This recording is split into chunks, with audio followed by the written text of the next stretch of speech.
EWS కోసం 50% limit ఎత్తేయలేదా? మరి BC రిజర్వేషన్లకు అభ్యంతరం ఏంటి అంటే అభ్యంతరం ఎక్కడి నుంచో వచ్చిందన్నట్టు పొన్నం. ఇందులో బీజేపీ ఎంపీ లక్ష్మణ్కు ఉన్న అనుమానాలేంటి?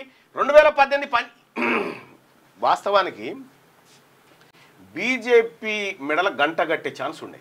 ఓకే, బీజేపీ మెడల గంట గట్టి బీసీ గంట గట్టి దాన్ని ఉరి తీసినంత పని చేయొచ్చు.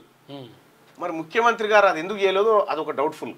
ఓకే, బీజేపీని వాస్తవానికి బీజేపీని డిస్టర్బ్ చేసేటువంటి అస్త్రం మన దగ్గర ఉన్నా కూడా దాన్ని వాడలేకపోయాడు. ఓకే, మరి దాంట్లో ఏందో మరి 2018 పంచాయతీరాజ్ యాక్టును అనుగుణంగానే 42% రిజర్వేషన్లు బీజేపీ. మరి 2018 పంచాయతీరాజ్ యాక్టుకు అనుగుణంగా 42% రిజర్వేషన్లు అంటే మరి మనం బీసీ బిల్లులు ఎందుకు పెట్టినట్టు?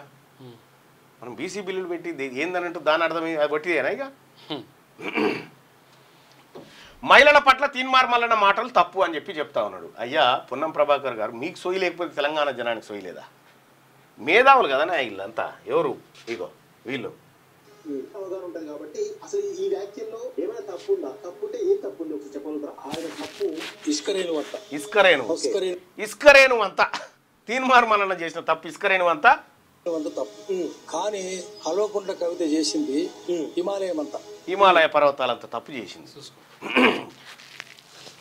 వీళ్ళంతా ఎక్స్పర్ట్సే కదా. సపోజ్ మాలా మాదిగా 2 కమ్యూనిటీస్ ఇక సోయి లేని ఆయన మాకు మంత్రిగా ఉన్నాడు.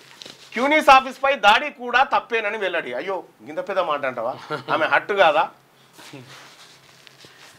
ఇవాళ భూమిపైకి శుభాన్ శుక్లా మీరు పార్లమెంట్లో కొట్లాడి మీకు అన్యాయం చేసి కేసీఆర్ అన్యాయం చేస్తే తీన్మార్ మల్లన్ననే ఈ స్క్రీన్ మీద వేసి ఎవడరా మా బిడ్డ పొన్నం ప్రభాకర్ కొట్లాడింది ఎట్లా ఇలా అధికారం కోసం మెప్పు కోసం ఇట్లా మాట్లాడు మీకోసం ప్రత్యేక కథనాలు రాసినాం. 6వ తరగతి నుండి 10వ తరగతి విద్యార్థులకు గొప్ప అవకాశం. ఏపీ, తెలంగాణ మరియు సిబిఎస్ఈ విద్యార్థులకు ఎలాంటి అడ్మిషన్ ఫీజు లేకుండా సంవత్సరానికి కేవలం 1000 రూపాయలకే ఐఐటీ స్టాండర్డ్స్ తో ఆన్లైన్ ట్యూషన్స్ చెప్పబడును. 15 ఏళ్ల సుదీర్ఘ అనుభవం గల ఫ్యాకల్టీతో క్లాసులు నిర్వహించబడును. ఇప్పుడే ప్లే స్టోర్ నుండి ధర్మవాహిని యాప్ ని డౌన్లోడ్ చేసుకోండి. వివరాలకు సంప్రదించండి 7893051526.